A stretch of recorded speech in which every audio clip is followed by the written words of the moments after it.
Am I the a-hole if I tell my mom that my dad asked if I could be a surrogate for him and his new wife? My 26 female, dad 56 male, has been trying to have a child with his new wife 40 female for going on 2 years. They are attempting IVF but aren't having luck. They told me this in confidence and asked if I could keep the fact that they are trying for a baby to myself, which I have done, no problem. Recently, my dad called saying he had something he had been planning to ask me for a while. He asked if things with IVF don't work out, if I would be willing to be a possible surrogate, with donor DNA for both of them. I was shocked, and to be honest, slightly disgusted by the idea. For some background, my father and I don't have the best relationship. My parents are divorced, and he was an alcoholic up until I went to college. We went 3 years without speaking to each other because of an argument. We only started speaking again 3 years ago. All of this makes the fact that he asks so shocking. When he asked, I gave an awkward chuckle, told him, I don't even know if I ever want to physically have a child myself. And if I do, I would probably use surrogacy myself if I could, you know? He was audibly disappointed when he responded with, no, I don't know. There was an awkward pause and I said, yeah, well, sorry, but I love you. And we hung up. I was so shocked I thought I had entered a twilight zone and started to feel nauseous. I was going to keep this to myself, but I don't think I can. I want to tell my mom, 60 female. We have a very close relationship and constantly tell each other everything. Even if this is the end of that conversation, the fact that my dad felt comfortable asking me is weirding me out. I'm slightly concerned she might attempt to off him. I would like her to put the fear of God into him so he never considers even thinking of me and surrogacy in the same sentence ever again. My dad is a selfish person. I know he didn't consider the ramifications of what being pregnant and having a child would have on me at all, even if I would not be involved with raising it. I know part of me why he asked is because he was hoping to save the money a surrogacy agency will cost. It's grossing me out that he had to have thought about me being pregnant. It's just grossing me out, and I'd like to talk to my mom about the situation. Am I the a-hole if I talked to her about this after they asked me to keep the fact they are trying to have a child a secret? It would obviously give away the fact that they are trying for a child and she would 100% yell at him, which would give away the fact that I told her. She wouldn't spread it to other people though, and I do feel like he crossed a line asking this question.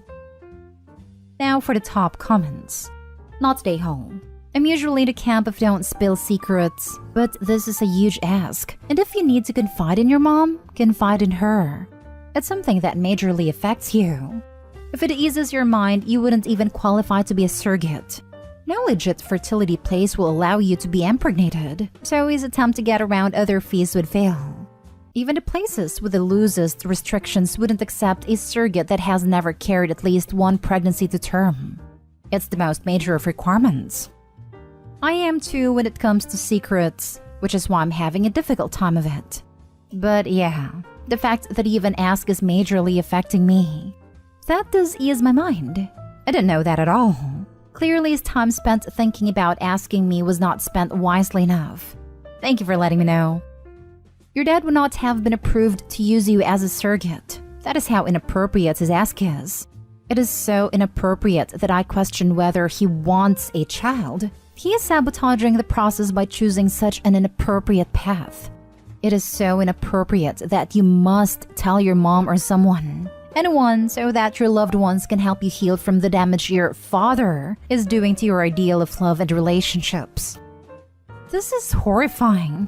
Not only is that request just creepy and, I don't even know, I truly can't find the right words. Abhorrent?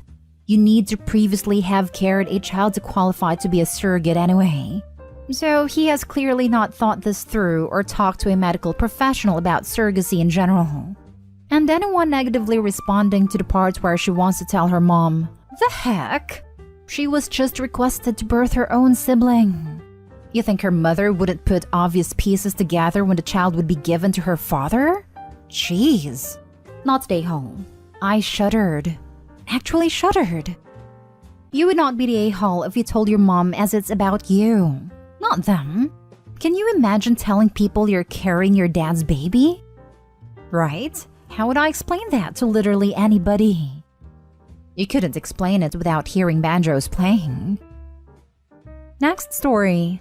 Am I the a-hole for telling my former mother-in-law to leave my house? I married my late husband Benji in 2008 and we had a daughter together, now 12. In 2020, when she was 9, he unfortunately passed away.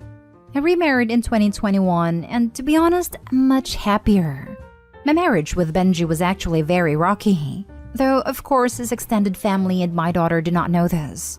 We are of course still in touch with Benji's family, particularly my former mother-in-law. Ex-mother-in-law attended my wedding and professed to be happy, but she's always been a bit concerned about preserving her son's memory. For example, she made an impromptu speech at my wedding saying that this was what Benji would have wanted for me and my daughter. Benji was an only child, and my daughter is her only grandchild, so I do understand. And she's not really a bad person, just grieving in my opinion. After Benji's death, she wanted to share more of Benji with my daughter, and my daughter was happy to hear stories and see photos. I found it helpful for her to have that anchor and encouraged it. I myself was not that close to ex-mother-in-law even in Benji's lifetime, so we only spoke sporadically. But the further I've gotten into this relationship, the more strained things have become. Months ago, I invited ex-mother-in-law to stay with us for a few days. But in hindsight, her relationship with my daughter was already shifting, and it shifted much more in the interim. My daughter is definitely pulling away. I think it's a combination of settling in here, feeling increasingly distant from her old life, growing closer to her stepdad, and just becoming a teenager. I also think it's more about her evolving relationship with her father/grief than about ex-mother-in-law herself. Maybe she's also picked up on how much happier I am, but I sort of hope not. But ex-mother-in-law came to visit as planned. It's not gone well. She made a few subtle comments indicating she thinks I'm alienating my daughter from her biological paternal family. Which, to be fair, did move her across the country, and I do encourage her relationship with her new stepdad. But I'm also not trying to erase her dad. On the second day, my daughter said something to her grandmother like, "My parents said I could." She was using it more as a shorthand, but ex-mother-in-law snapped, "He's not your parent," and my daughter was embarrassed. I took her aside and called her out on thinking I was alienating my daughter, and reminded her she was my daughter, and also she was making her own choices. My ex-mother-in-law said my daughter was playing right into my hands, and then suggested that my significant other's closeness with my daughter was somehow suspicious. I flipped out and told her to leave my house. She stomped out, and I just know she's telling the rest of Benji's extended family how terrible and cruel I am. My daughter seemed ambivalent, but my husband thinks I was overly harsh and I should have understood that she was grieving. I feel like it's very hard for me to be unbiased, but I must admit that part of my reason for being upset at my former mother-in-law is because I want her to be happy here and have a good relationship with her stepdad. I mourn Benji too, don't get me wrong, but feel very differently about him to how my daughter feels. If it wasn't for her, I'd make very little effort to keep his memory alive or be in touch with his family at all. Not stay home. You have been very gracious about her need to keep her son's memory alive, but she's crossed a line by trying to prevent your newly blended family from moving forward, trying to prevent your daughter from seeing her stepdad as part of her family, trying to force your now pubescent daughter to stay 9 years old. She wasn't going to be interested in photo albums and repeated stories forever. And finally, suggesting, with no foundation, that your husband's affection for your daughter is somewhat unwholesome. You did the right thing. Yes, honestly, she crossed the line with that insinuation. I get that she's grieving, but that's just unacceptable. Not stay home. This is a pretty clear case of your ex-mother-in-law dismissing your parenting and disrespecting you.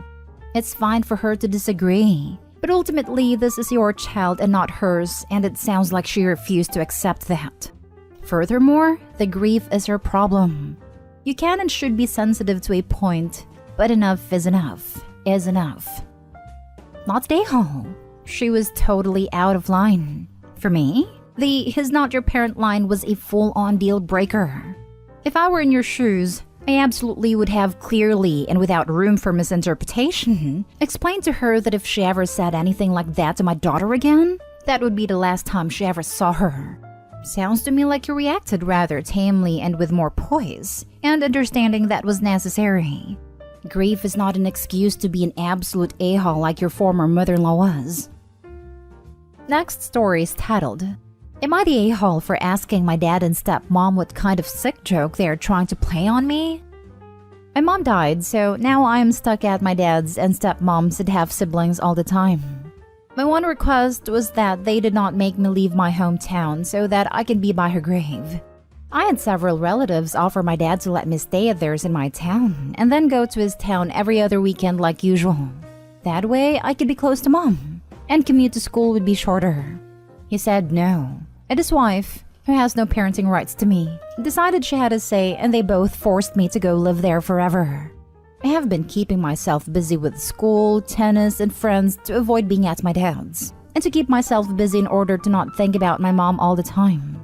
I have no desire or want to be around their perfect family with no dead main characters, nor do I want to be around people who didn't love my mom or care that she's dead. It was her birthday Sunday, and I had plans to stay in bed, but my dad and stepmom decided to be disrespectful and try and celebrate her birthday with me, and tried to go to her grave with me. I was furious at them both, and asked them what kind of sick joke they were trying to play on me. I told my dad to stop acting like he gave the slightest crap about my mom when he divorced her. I asked my stepmom what rights she thinks she has to my mom, and asked if she wants to go piss on my mom's grave to show that she is a winner or something. My dad yelled at me because my stepmom cried, so I wanted to know if I was actually an a-hole or if it was my dad putting my last again.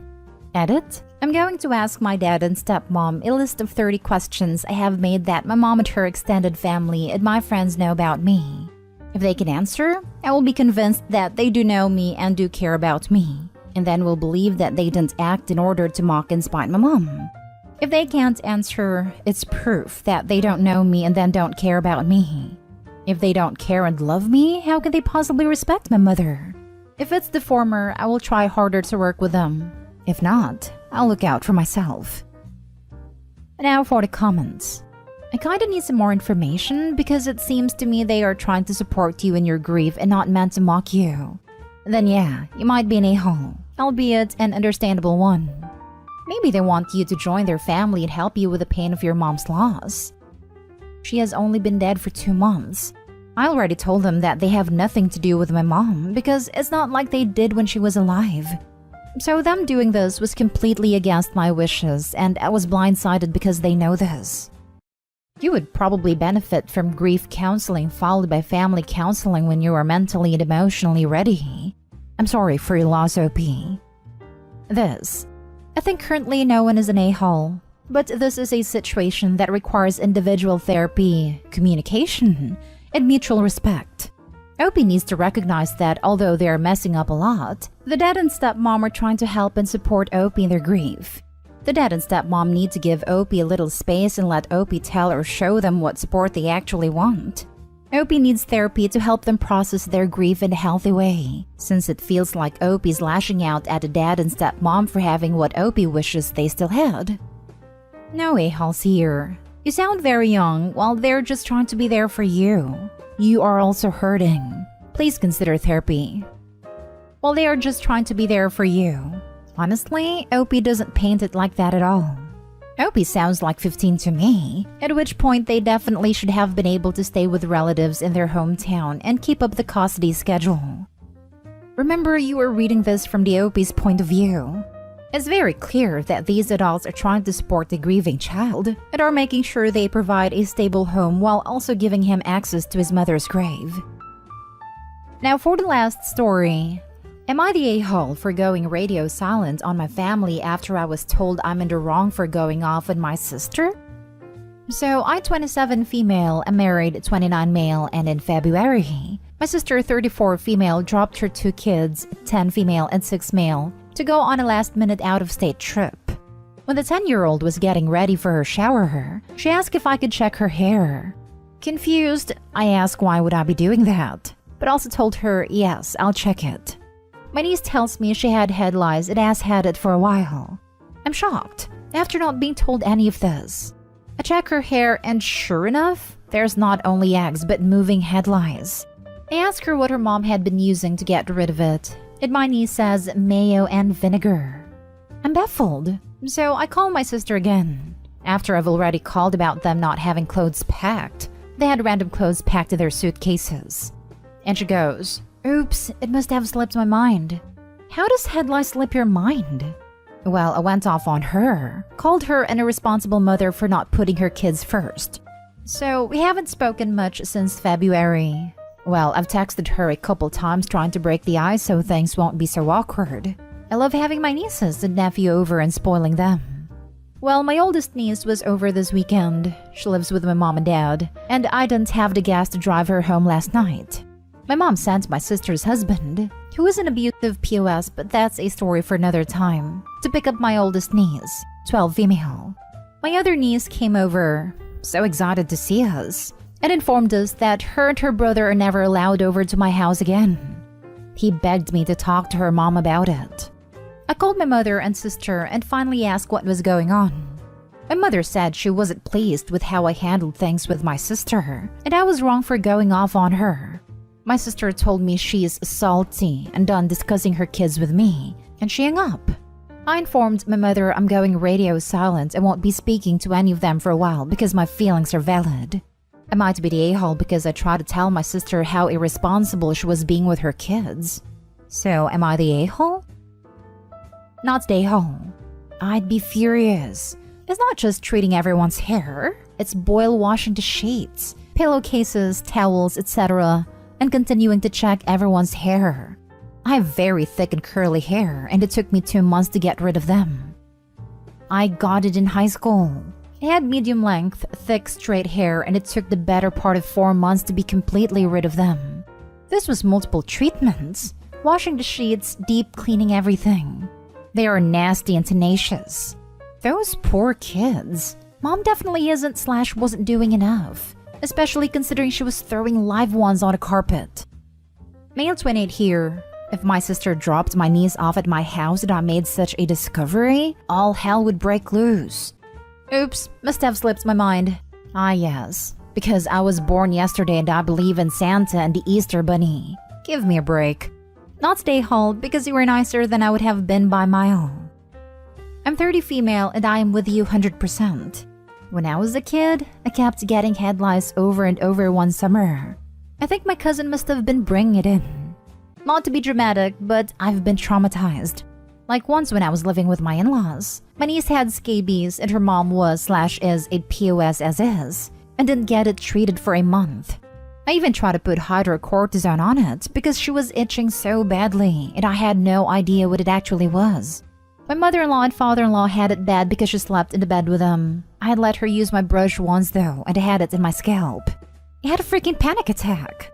But yeah, needless to say, I would have slapped off had I been OP, especially since I have a little girl myself with a very long hair.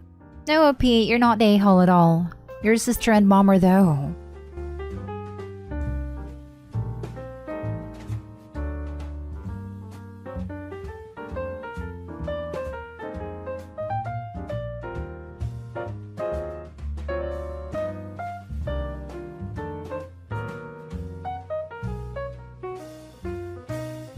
Update. My best friend is dating my abuser and wants me to reconcile with him, so I kicked her out of my home.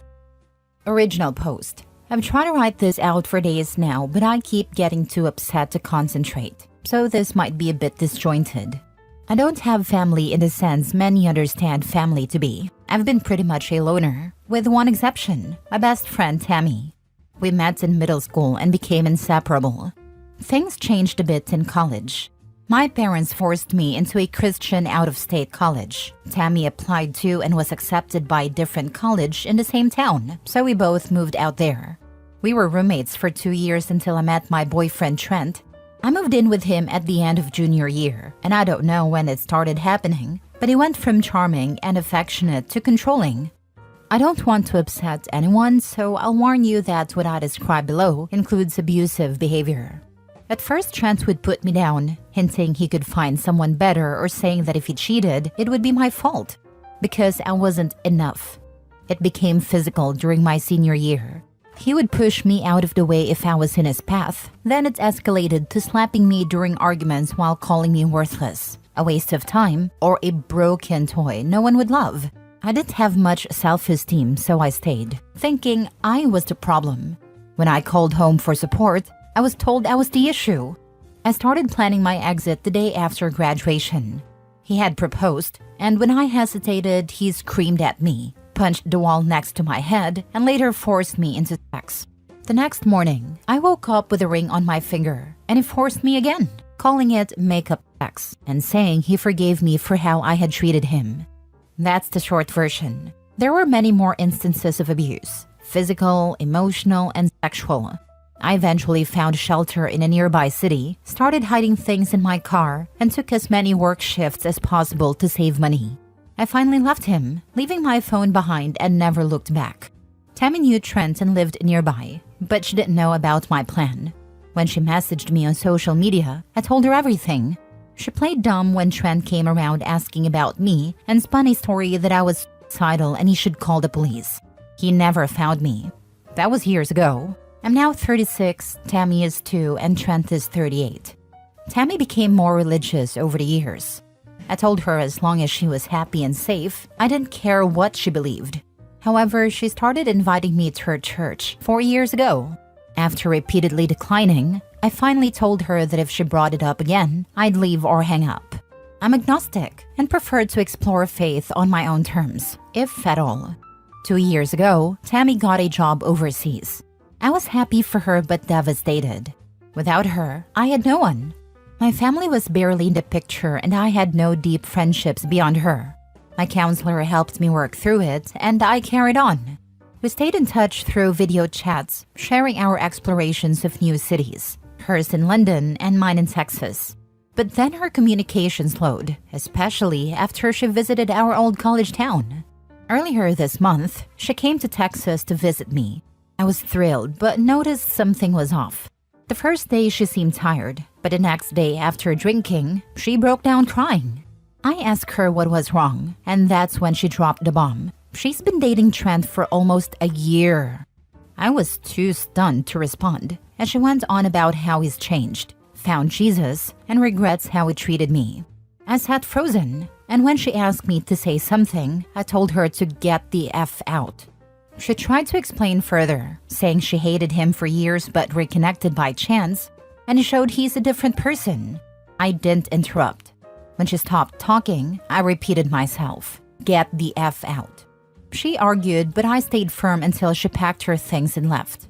A week later, my dad texted me saying Tammy had called my parents crying. He told me to get over myself because it's not like I wanted Trent back. And that's what I get for living with a man I wasn't married to.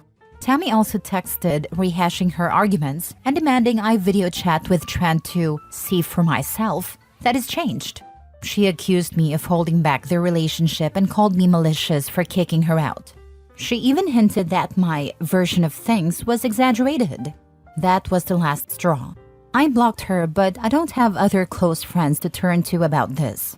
My family and hers think I'm the a-hole for kicking her out in a strange city, but I feel betrayed. Who dates their friend's ex, let alone someone who abused them? Am I wrong? Now for the top comments before reading the update 2 months later. Your so-called best friend is playing you for a fool, and you've got to call it what it is. A hot mess wrapped in betrayal. Dating your abuser? That's not just crossing a line, it's leaping over it without a second thought. Kicking her out wasn't just right, it was necessary. You don't need that kind of disrespect or trauma reopening nonsense in your life. And her trying to preach about forgiveness? That's not about helping you heal. It's about her trying to ease her own guilt. Listen here, don't you dare feel bad for putting yourself first. You're not a rehabilitation center for poorly raised people pretending to be friends. Cut her off. Cut that noise off, and don't look back. You're not the crazy one here. She and anyone siding with her are. Keep your head high and your door shut to toxic messes like that. Cut her off and cut your damn family off, Hopi. They're siding with your abuser instead of their own daughter. They're not family to you. You're worse off with them in your life. You'll make new friends. These people are toxic and will keep hurting you. Rip off the band-aid. Get rid of all of them. Who here can see that the abuser went after the ex-friends to stay close to Opie? It's so freaking obvious. I would start taking advantage of Texas' very enthusiastic laws in self-defense and firearm ownership. Oh, I have one, and had a stint in the Air Force after college. So it's documented, registered, and prepped just in case. I was a victim to physical abuse once. Never again. One day when she finally realizes that you were right in the first place, she'll need someone to help put the pieces back with her.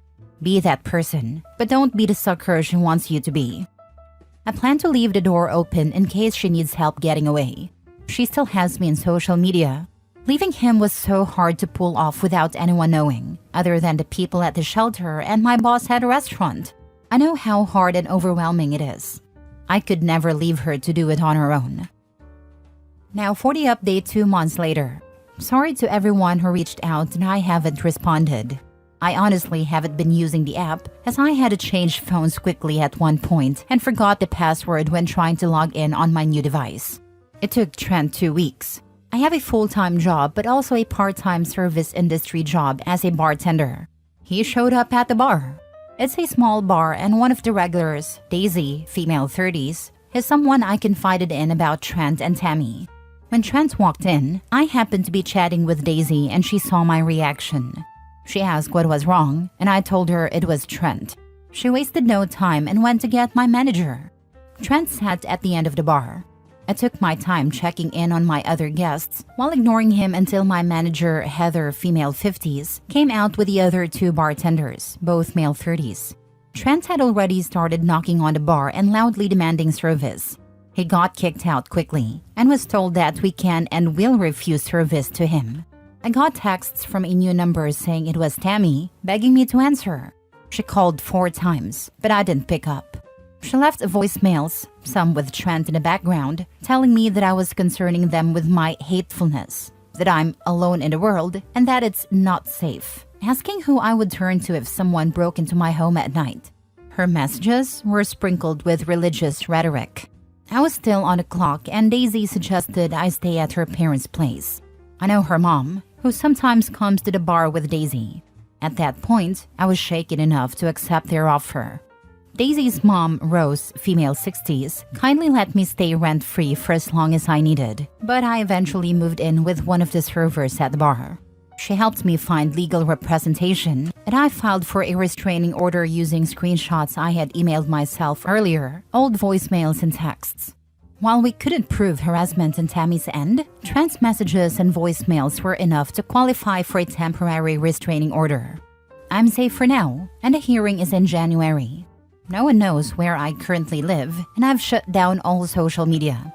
I've got no contact with my family as they've been pressuring me to give them my address so they can send Christmas gifts. When I provided a P.O. box Daisy's letting me use, they got angry. That was suspicious enough for me not to trust them further. It's strange, but I am slowly making new friendships. Seeing a counselor has been helping me with the stress. Trent is essentially blacklisted from the local bar scene. Words travel fast. I haven't walked alone during a single shift since. And that's my update. Things aren't perfect, but I remembered my password while checking my email for more evidence to send to my lawyer. I wanted to let everyone concerned about me know that I'm okay. When this is resolved, I'll try to provide another update with more details. Who would I turn to if someone broke into my home at night? What, did she want you to turn to her so she could start dating the intruder? That sounds like a threat in my book, aka we know where you live. I'm so sorry you're going through this, OP. Daisy seems like an amazing person, and her kindness really stands out. You've handled everything so well, you're incredibly strong. I'm glad you're seeing a counselor. Also, great idea with a P.O. box. If you're in the US, request to have your information removed from white pages. It's a good way to protect yourself further. For sure, Daisy's such a real one, and OP handled this like a boss. That white pages tip is solid too. Smart move to stay careful. I hope you have cameras set up at your new home. Tammy is a monster. She is so naive and brainwashed by her religion that she is endangering your life. Trent is a violent abuser who is now stalking you. He got with her so he could have access to you. Your parents aren't safe and trustworthy, and I am glad you know it too. Christians like them are nothing but abusers. That's exactly it. Stupid Tammy thinks she's in love, but all she is to Trent is a means to get to Opie. I don't mind that they kept running into each other either. Trent saw Tammy back and started stalking her, hoping she would lead him to Opie.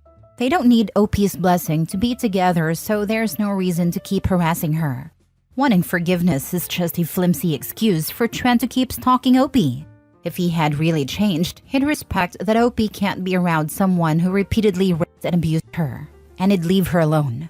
Getting angry because your victim wants no contact is the opposite of being a changed person. Next story. Am I the a-hole for refusing to babysit my deceased best friend's kids after her husband's betrayal? My best friend, Emma, passed away from cancer 2 years ago.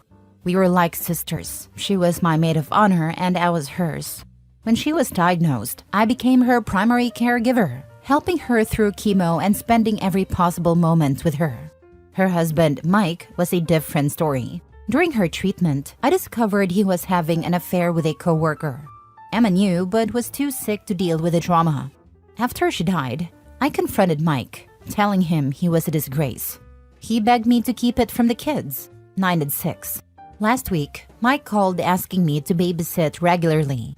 Apparently, her affair partner is now his live-in girlfriend. She's an AI art influencer with 50K followers who posts those dressed-up cats and babies you see everywhere. And they want free time. He had the audacity to say Emma would have wanted me to help for the kids. I told him absolutely not. The thought of babysitting while he lives with a woman who betrayed Emma makes me sick. Some say the kids are innocent and need support, while others think I'm justified. Mike is now telling everyone I've abandoned Emma's children. My own family is pressuring me, saying I'm being vindictive. Am I the a-hole? Now for the comments. Not the a-hole, and since he's telling everyone you abandoned the kids, I tell everyone how he was banging someone else while his wife was dying of cancer. Right, it's not about the kids. It's about how OP is still repulsed by his betrayal of her best friend. He took advantage of her help during his wife's final illness to have an affair instead of being a good, supportive husband and father during a crisis. It will take as long as it takes, if ever, for OP to feel comfortable with him and his affair partner. OP may eventually find a way to stay connected with the kids at her own convenience, but she may never feel comfortable babysitting for the couple of cheaters or being friendly with them. What the cheating husband actually requires is OP's, no doubt free, babysitting to suit his convenience, now that he has more parental responsibility than he can offload onto the nearest woman. If I were OP, I'd tell every flying monkey exactly why she is repulsed by the cheaters and can't stomach supporting their relationship at this time. Agree, but try to find ways to stay connected to Emma's kids. You're the best connection to their mom right now. Not the a-hole. I always wonder why a woman would want to be with a man who treats his dying wife so poorly. I know this from experience. The affair partner always thinks they're different. The level of ego involved, the mindset that I was able to steal this person from their spouse, so I'm special, is ridiculous. My therapist and I discussed this after my ex's affair. The saying, once a cheater, always a cheater, rings true. Because some people really do think that way and always will. Yep, my ex cheated on me while I was recovering from brain surgery. He told his affair partner's adult children that I knew and was okay with it. I wasn't. When I found out, I kicked him out, despite still being in recovery. What made it worse was that the affair partner pretended to be my friend and even sent me an edible arrangement. I'm still salty about it all these years later. Last story. Am I the a-hole for refusing to take my girlfriend back after she cheated just to see if she still had it?